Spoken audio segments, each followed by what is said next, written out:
정부에 속지 말고 집으로 노후 준비하라. 세금 걱정 없이 노후 준비하는 방법. 상속세 없이 자녀에게 물려주는 방법. 지난 4번의 영상에서는 언젠가 찾아올 부동산 하락기에 대한 이야기를 해보았습니다. 첫째, 하락기가 왜 100억 부자가 될 수 있는 기회인지. 둘째, 구체적으로 어떻게 해야 하는지를 말씀드렸습니다.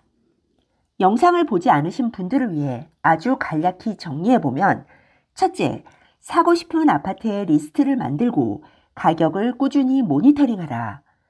전세가가 매매가의 80%를 넘어서면 그것을 매수 신호로 봐도 좋다고 말씀드렸습니다. 둘째, 하락기가 시작되면 능력을 최대치로 발휘해서 가능한 좋은 아파트를 많이 사라. 이렇게 많은 아파트를 산 사람들은 5년, 10년 후에는 최소한 100억 부자가 되어 있을 것이다 라고요.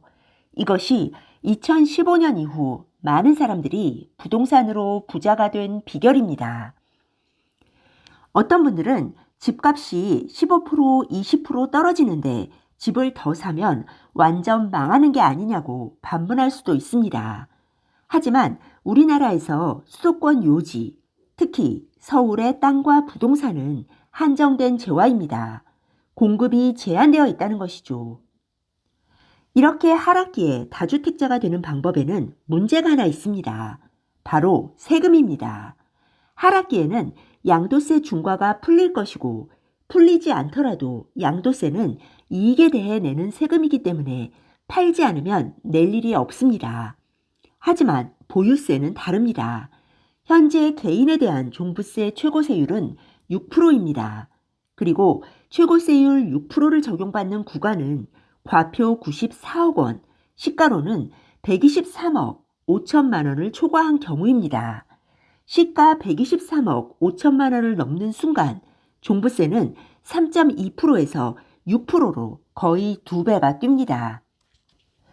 이 문제에 대한 해법은 자산 규모를 늘리되 123억 이하로 제한하는 것이라고 말씀드렸죠. 그리고 부부 공동 명의를 이용해서 부부가 각각 시가 60억 원이 넘지 않을 정도로 주택을 사 모으는 겁니다. 그러면 3.6%의 종부세율을 적용받게 됩니다. 보유세는 전세금으로 내면 됩니다. 전세금은 보통 물가 상승률의 2배 정도로 오릅니다. 공급이 부족할 때는 더 오르고 공급이 넘칠 때는 덜 오르지만 수십 년간 통계로 봤을 때 연간 5% 정도 올랐습니다. 부부가 각각 총액 기준으로 50억 규모의 아파트를 보유하고 있다면 연간 5% 오르는 전세금에서 3.6%의 종부세와 기타 보유 경비를 빼고도 1% 이상의 이익이 내 손에 남습니다. 그저 보유하고 있는 것만으로요. 여기서 중요한 문제가 하나 있습니다. 하락기에 아파트를 사야 하는 건 알겠는데 어떤 지역의 어떤 아파트를 사야 하나 하는 문제였습니다. 핵심은 전세가가 최소 매년 5% 이상 오르는 아파트를 사야 합니다. 그리고 놀랍게도 서울의 거의 모든 아파트, 수도권 신도시, 지하철이 있는 택지개발지구의 아파트들이 다 여기에 해당합니다. 그러면 이렇게 오래 보유한 아파트를 수십 년 후 최종적으로 어떻게 처리해야 할까요? 어떤 분들은 아무리 하락기라도 아파트를 저렇게 사 모으다가는 보유세 폭탄을 맞게 될 것이다 라고 생각하실 겁니다. 시가 50억 미만까지는 전세가가 보유세보다 더 오르므로 무조건 이익이라는 증거를 대도 믿지 않습니다. 게다가 나중에 나이 들어 죽으면 자식이 상속세 폭탄을 떠안게 될 것이라고 걱정합니다. 이런 분들이 믿는 말은 한 가지입니다. 죽을 때는 재산을 정리해서 현금화해야 한다. 그리고 집은 살고 있는 집 한 채만 남겨야 한다. 자식에게 상속세를 포함해서 모든 재산을 현금으로 남겨야 한다고요. 결론적으로 말씀드리면 이렇게 하면 정부와 세무당국이 가장 기뻐할 겁니다. 국민들이 이렇게 하기를 가장 바라는 사람들이 바로 정부와 세무당국이니까요. 한국 사람들은 권위 있는 사람의 말을 고지곳대로 믿는 경향이 있습니다. 정부가 집 사지 말고 청약만 하라고 하면 그렇게 하고, 집값이 비싸니 지금은 사지 말고 몇 년 뒤에 사라고 하면 그렇게 하고, 살고 있는 집 한 채만 빼고 다 팔라고 하면 그렇게 합니다. 하지만 정부는 국가 전체를 정책 대상으로 보기 때문에 돈이 어느 한 곳에 잠겨 있기를 바라지 않고 돌고 돌기를 바랍니다.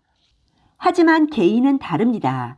개인이 부자가 되려면 돈이 빠져나가지 않도록 실물 자산에 묶어두어야 합니다. 나와 이해관계가 같지 않은 대상의 말을 듣는다면 내 이익이 아닌 그들의 이익에 봉사하는 결과를 낳습니다. 내 이익은 상관없이 국가를 발전시키는 게 가장 큰 목적이라면 그렇게 해도 되겠지만요. 게다가 한국은 OECD 국가 중에서 상속세와 증여세가 가장 높으므로 자녀에게 부를 이전하는 가능성을 일찌감치 포기하고 죽기 10년 전부터 재산을 다 쓰고 죽어야 한다는 고정관념이 퍼져 있습니다. 정부가 가장 좋아하는 시나리오입니다. 국민들이 재산을 모으기보다는 다 써서 GDP를 높이고 죽기 전에 재산을 현금화해서 상속세를 최대한 징수하는 거죠. 만약 정부와 세무당국에 좋은 일 시키고 싶으면 이렇게 하면 됩니다. 하지만 살아있을 때 자산을 모으고 죽기 전에 자녀에게 최대한 물려줘서 자녀가 세상을 살아가는데 기반을 마련해주고 싶다면 위에서 말한 내용과 반대로 하면 됩니다.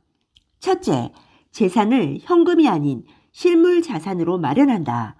실물 자산이 절세 포인트가 훨씬 더 많습니다. 현금은 통장에 찍힌 금액 그대로 세무당국에 노출됩니다. 하지만 실물 자산은 감정평가를 하거나 부동산의 경우는 공시가로 증여세나 상속세를 매기기 때문에 절세의 여지가 많습니다. 부자들이 괜히 자산을 실물 자산의 형태로 갖고 있는 게 아닙니다. 어떤 의미에서 부자들은 하락기를 더 반깁니다. 하락기에 가치 있는 부동산을 사 모으거나 이미 부동산을 많이 갖고 있는 경우에는 이때를 노려 자녀에게 증여를 합니다.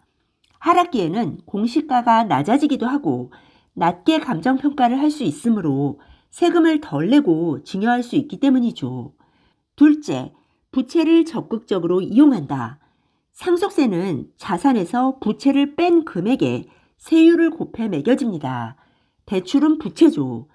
전세금도 부채입니다.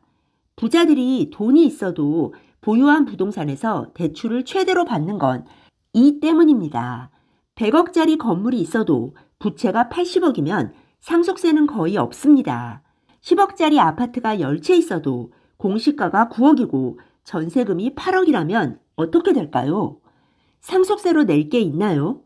배우자를 포함해 가족이 3명이라면 상속세는 거의 없습니다.